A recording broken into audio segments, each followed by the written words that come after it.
The 11th South African National Rally Championship got underway with its traditional opening round, the Total Tour Natal, along the south coast of KwaZulu-Natal, with Rally HQ in Amanzimtoti.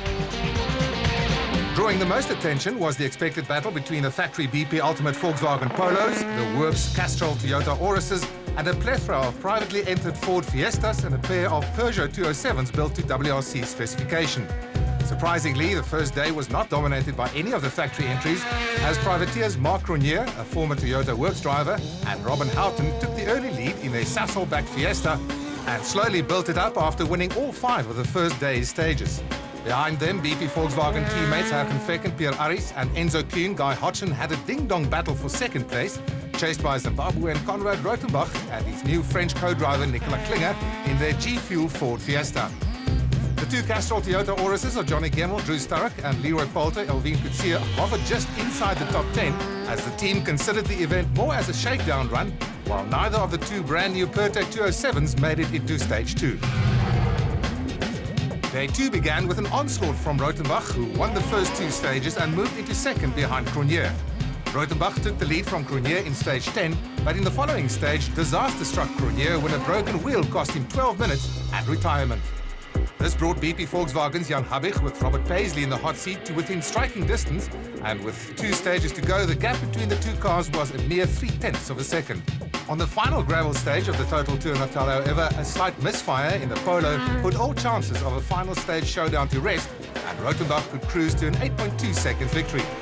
Behind the battle for the lead, impressive performances came from JP Damso and Carolyn Swan in their older Team Total Toyota Runnix, who finished 5th, and Nicholas Ryan and Jeff Tyrer in their NAD Polo, who were 6th. 2009 Dakar winner and rally debutant Janelle de Villiers, along with Ralph Pitchford, placed the 4th BP Volkswagen Polo 8th. The scene is set for a fascinating season ahead. Rothenbach has put down a marker, and the factory teams have a new man to watch.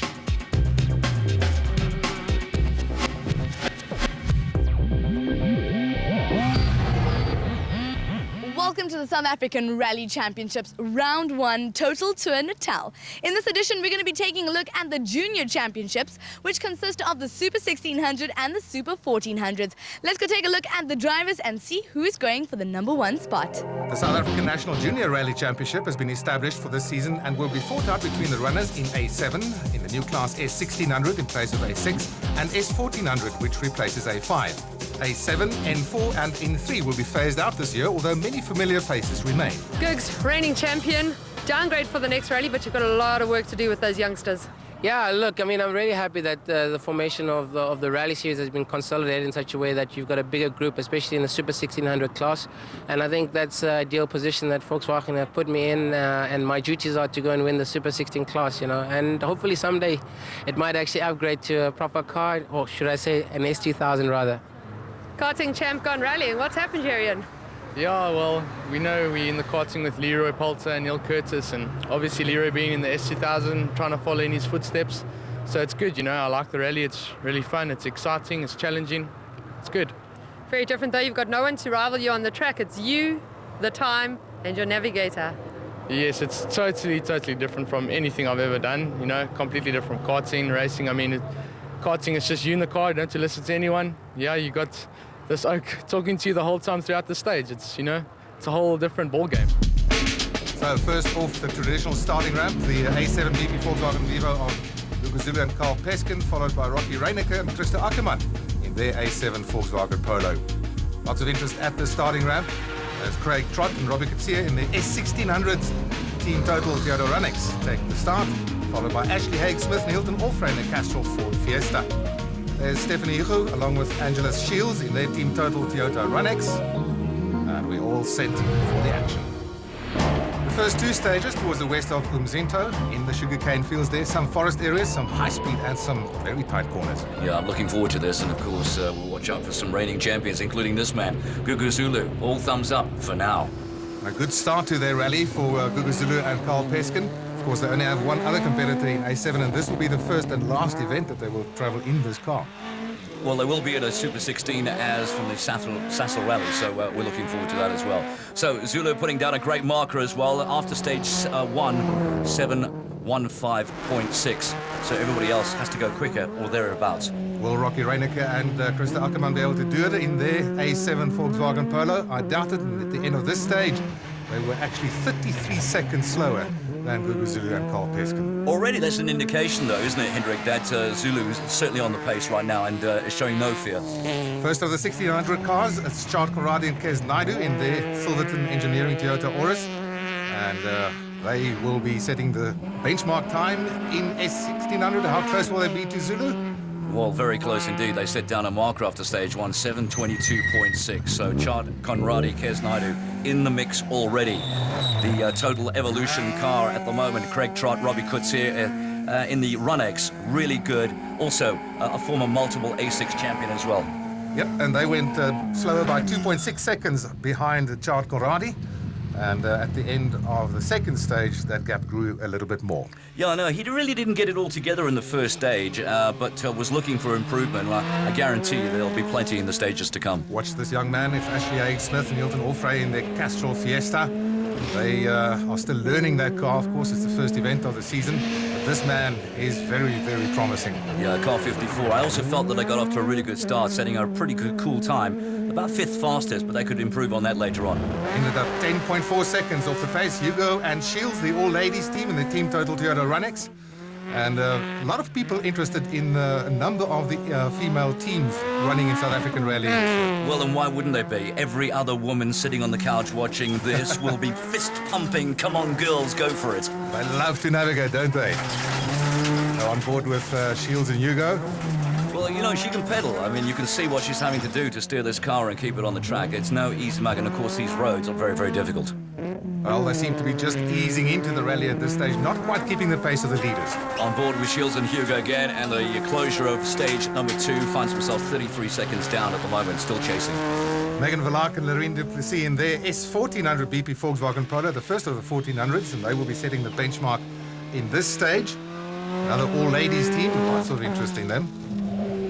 Well, forming class A5, it's now called the Super 1400. So this is a really good rally to test their skills on. Indeed. On board we go with them. And oh dear, that's the Peugeot 207 of High Laterton. So that looks like the end of their rally. Not a good one for them. Guy Bottrell and Simon Vasey-Lyle in their S1600 Yato Tools Toyota Runex. Lots of interest in him as well. Of course, he's a star from circuit racing, and let's see how he goes along with his navigator this year. So very rough conditions at the moment, as we can see, and the roads are very tight. So no stranger out of motor racing, as you say, in the Shelby Can-Ams. Long career in karting and then in sports car racing, now trying out rallying, also still getting to know it. Mona Janssen van Rensburg and Rikus Fourie here in their S1600 GC Diesel Vivo. One of the class favorites, really, for the championship in S1600 this year. He was 25 seconds off the pace at the end of this stage. Christoph and Celeste Snyders, brother and sister pairing in their S1600 Polo. And I think they surprised everybody because they put down some good markers in stage 1, and they're going along quite nicely. And this is my tip, watch out for this. I think they're going to do well if they can keep the car going. I think that's a very good tip. They were only 3rd fastest in this stage, in this class, and staying with the leaders. Henk Latergan now, along with Pierre Jordan, Henk, of course, son of Hein, and the second of the S1400 cars in the little Vivo, and immediately going fastest on this stage in this class. Yeah, well, we wish him the best of luck. Of course, there's a long way to go here. All right, 62, Clint Weston and Sean Fisher in the Toyota Runex, also in the mix and hoping to do well. They've got a long way to go there. Clint Weston also trying his hand at rallying this season. Now, in an older car, the S1600 Toyota Corolla of Paul Hendrik Franken and Uwe Pay, about 50 seconds off the pace at the end of this stage. And here's Ian Young, the young karting star, along with Herman Groenewald in the S1400 Toyota Yaris. The overall standings after stage 2, with Zulu leading Conradi by just under 9 seconds. So after 2 stages, the first chance of servicing, and this is in the service park at the Scotborough Country Club. Chart, leading your class, how's it going out there? No, it's very early days. Leading it doesn't mean anything. We're still trying to settle down, just take it easy and trying to keep it simple. It's a new navigator, a rebuilt car, so I just need to get my rhythm back and then we can take it from there. Stephanie Angela, one of the all-girl teams, how's your rally going? Awesome. We had a bit of a misfire in the car, So our times are not that good, but we're getting on very well and the roads are awesome. We're having so much fun. Now, Angela, this is your first national stage rally. How are you enjoying it? It's very fun. It was a bit scary in the beginning when we did the shakedown, and I thought, oh, here we go. But after the first, halfway through the first stage, I was into it, and now I'm fine. Now it's like second nature. Stages 3 and 4 now, and as you can see, it's a repeat of stages 1 and 2 of the morning, so more of the same. So Zulu and Peskins continue where they left off, putting the marker down. And look at that car, looks like a carnival on wheels on the way to Drumdurk. Watch out for Invernetti, he's been holding up a few of the cars out there. Rocky Reiniger in his Polo, second in class A7 at the moment, 10th overall. He's trailing Gugu Zulu by 1 minute and 12 seconds. In fact, it's going very slowly, so I don't think he's going to see the end of this stage. If he does, well, indeed, he's already lost 2 minutes to Gugu Zulu. Chart Conradi in his Horus, second overall currently, trailing Zulu by 8.9 seconds, but leading class S1600 by 11 seconds. He is flying. No doubt about that. What will he put in at the end of the stage? Let's have a look at the Total Evolution car. Trot Kutsia in that Rudex, and they're still in the mix as well, and looking pretty cool at this stage of the game. Haig Smith in his Fiesta. He's currently fourth in S1600, starting to find his feet. Lovely car control there. And here are the two ladies, Hugo and Shields. Yeah, they got a really big wake-up after the first stage, and but they've got themselves together, and they're looking pretty cool. Taking it easy, mind you. As I said, after the first two stages, Steve's still on a steep learning curve, and I'm sure they will be better as the season progresses. Here's Megan Verlaak and Loreen Duplessis in their Vivo, the VP Ultimate Vivo. Second in S1400, but almost 1.5 minutes off the pace. On board with them right at the moment, so we can see how tight these roads are. Really tight, twisty bits. Yeah, I wouldn't want to be out there myself, to be honest with you. And of course, also a new pairing this season. Here's Ian Young in his Yaris, third in S1400, about 5.2 seconds behind Verlaak. As we go to Guy Bottrell now in the Runex. 26 and a bit behind class leader Conradi at this point. That difference will stretch. Warner Janssen van Rensburg in the Vivo, followed by Christoph and Celeste Snyders in the Polo. Third in S1600 after 4 stages. Very well done. Unfortunately for Ladakhan and Jordan, the leaders in the S14, they retired on this stage. Day 1 ends with the final dash around the car park at the Albert Crossing Shopping Centre. This is always very, very impressive and very spectacular for the spectators. Yeah, the crowd's certainly into it.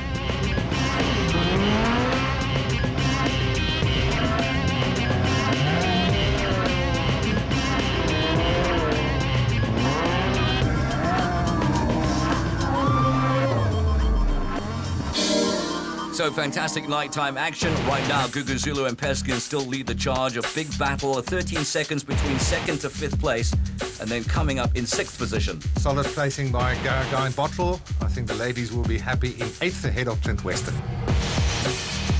Day 2, and this is the important day on any event. We go to stages 6 and 7.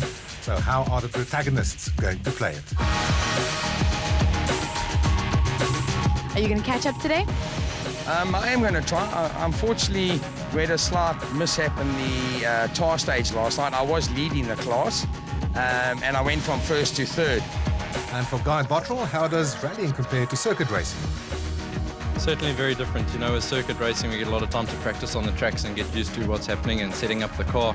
Where rally, we've got no idea what's coming up, and you know, every time you get to a corner, it's the first time you're getting there and the last time you're getting there. So, you know, you got to make sure it's right the first time. Ashley Haig Smith in the Castrol Fiesta, now effectively the leader after a problem for Gugu Zulu. He didn't come out of Park Ferme this morning. Yeah, so in a nutshell, he's just made up 37 seconds. That's a huge bonus. Indeed. He's leading by 7.1 seconds at this point. Conradi in the Horus in 3rd position overall, now up to 2nd. About 7 seconds behind Haig Smith. And in fact, he would win stage 6. Which is not a bad effort. I mean, 13.16 kilometers. Ellingham is going to be a tougher task, I reckon. In fact, in stage 7, he lost a lot of time and dropped to 4th. This is Craig Trott in the Team Total Theodore Runnix. 3rd overall now, about 9 seconds behind Haig Smith, but he would lose a lot of time in stage 7 as well and drop to 5th. Well, we were speaking about this couple, brother and sister, that they're the ones to watch, and I still feel the same way. Indeed, they would move up to 3rd after stage 7 after trouble with Conradi and Trott. Bottrell finding his feet in the Yato Tools Runex, Currently in fourth position in Class S 1600. In fact, oh, there's an overrun there. Wrong slot. That's going to cost him some time. In fact, this wrong slot would eventually cost him about 11 seconds. But fortunately for him, he would go on and win the next stage overall. Move up to second. Warner Janssen van Rensburg now. Yeah, seemingly having some problems, and he would retire on this stage because of it. Lost a lot of time in this stage, so unfortunately that's the end of him, but we'll see much more of them in future. Hugo and Shields in the team total Toyota Runex.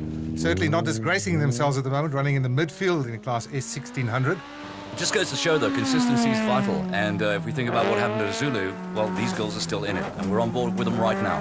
Old adage, if you want to win it, you've got to finish first.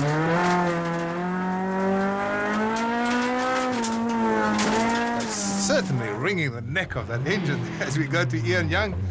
Two-time South African rock champion. After stage 7, Haig Smith leads by 10 seconds from Guy Bottrell. Yeah, look at Trotton fifth, though. Watch out for him.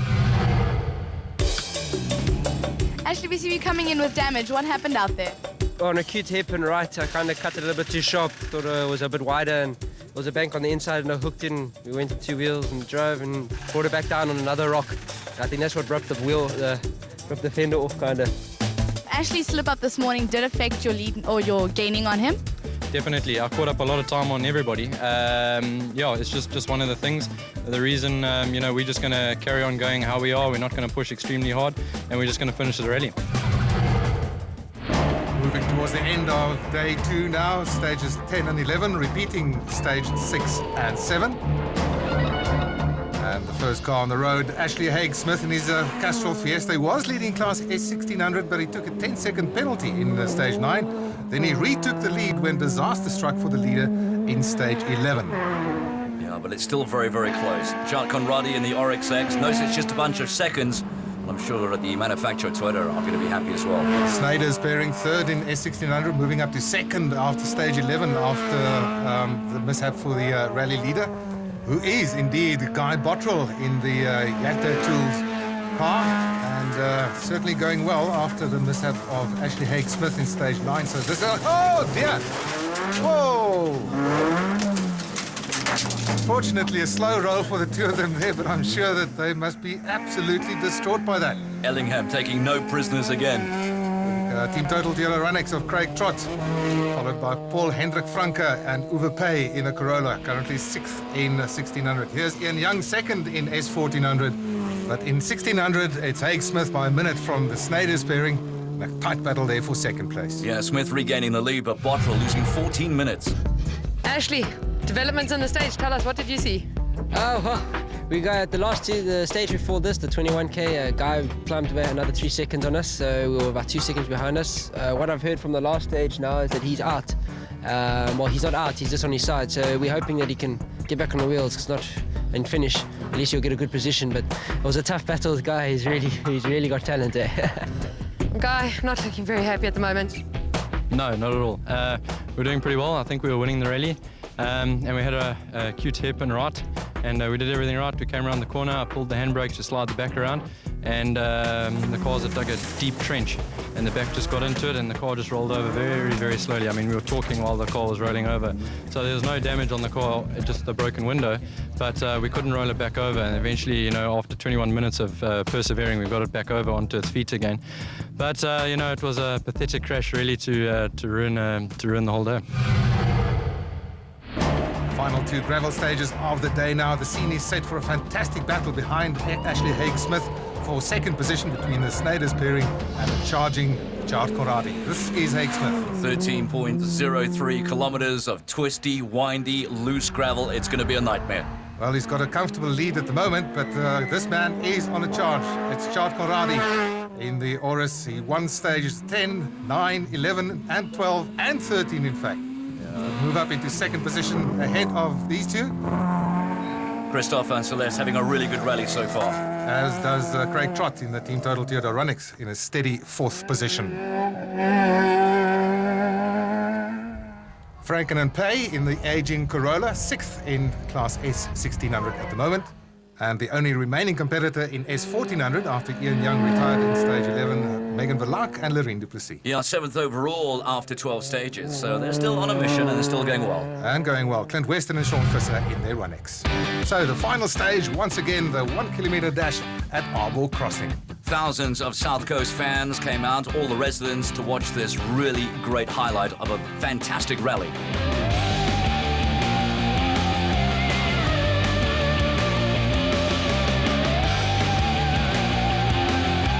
Ashley Haig-Smith takes the lead in the Junior Championship, and Charles Riley came to within 35 seconds of him on that chart. Good solid 6th for Clint Weston, and Megan Verlaque wins S1400 in 7th.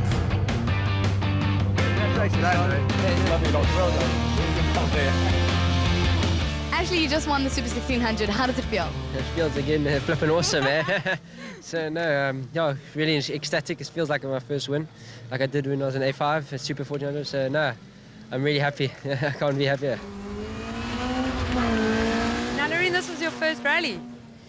Yes, I've done some regionals, but this was my first national and my first drive with Megan. So how was it? It was good. She's very, very fast, very clean. It was nice. And Megan, how was your day today?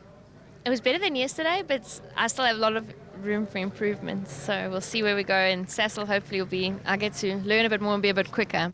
A big congratulations to Ashley Haig-Smith for winning the Junior Championship. Very good rally with a lot of excitement, but unfortunately that is all the action we have for Natal. Join us again on the 15th and 16th of April as we head on down to Mpumalanga for the Sassel Rally.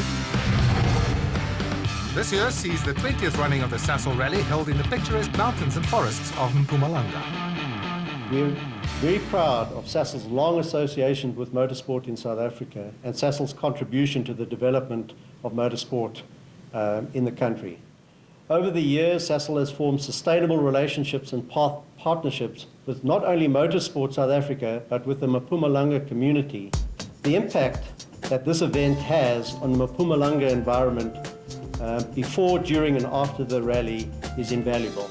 Motorsport in general provides an ideal opportunity to platform the innovation and technical superiority of our products that differentiate Sassel from its competitors. We also believe that the rally creates a direct opportunity for the public to engage with the Sassel brand and our products.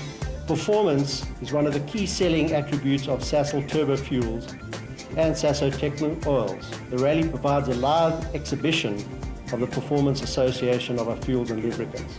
We'll be celebrating our 20-year sponsorship of the event, and we'll be pulling out all the stops to make this a bigger event, bigger and better than the public has experienced in the past. We are also proud this year to have Sassel's S2000 class competing, and I obviously hope that the Sassel team does well. So look out for the 2 Ford Fiestas with the Sassel branding. Also, for the first time, the Sassel Rally will feature participants from 7 countries from the African continent. And we also have an improved Kanyamazani stage, which last year was the first time we staged an event in a previously disadvantaged area. And this year we're going to make it bigger and better and bringing it to the township and to the people for the second time. And we'd like to use this platform to remind all the citizens of our country, and not only those people of Mpumalanga, to end the carnage on our roads and drive safely. If the rally drivers can do it at very high speeds, as you will see, we need to do it on our roads as well and drive safely and get home safely. This 20th Sassel Rally really for Sassel and for Sam is a great milestone, and because of it being part of the African Rally Championship, there are quite a few new innovations, like for the African Championship we need to do recce, so the guys will be doing their usual DVDs and they will be doing recce. The area where we are doing the rally is very conducive and compact for spectating. But then we have, I think, mastered the art of running town special stages, and that really has got a great following, not just in the area, but people coming from all over the country to come and see the stages in the towns. We have really worked very hard at making them safe, together of course with Sassel, who's very safety conscious. And I think the success has been that people know what to expect, and we're bringing the spectacular game of rallying in its finest form to the spectators. The first 3 stages goes out towards Graskop from the Sabi area, and then the remainder of the gravel stages for Friday is very close to Sabi and in the Longtom Pass area. And then, of course, the 2 night stages, the one in Sabi and the one in White River. That finishes off day 1. Then Saturday morning, we're starting with the now very, very popular 2-car super special at the Spaghetti Junction in Nelspruit. All of the special stages are really in the Sabi, Longtom Pass, Hendriksdal area, which is very close to Sabi, which makes spectating very, very easy, getting from one spectating point to the next. And then we finish off the day with the second last stage, the tar stage in the Kanyamazan township. And then the also traditional finish in the Nelspruit showgrounds, where probably one of the few stages anywhere where the stage finishes at the podium. See you on the Sasol this coming weekend.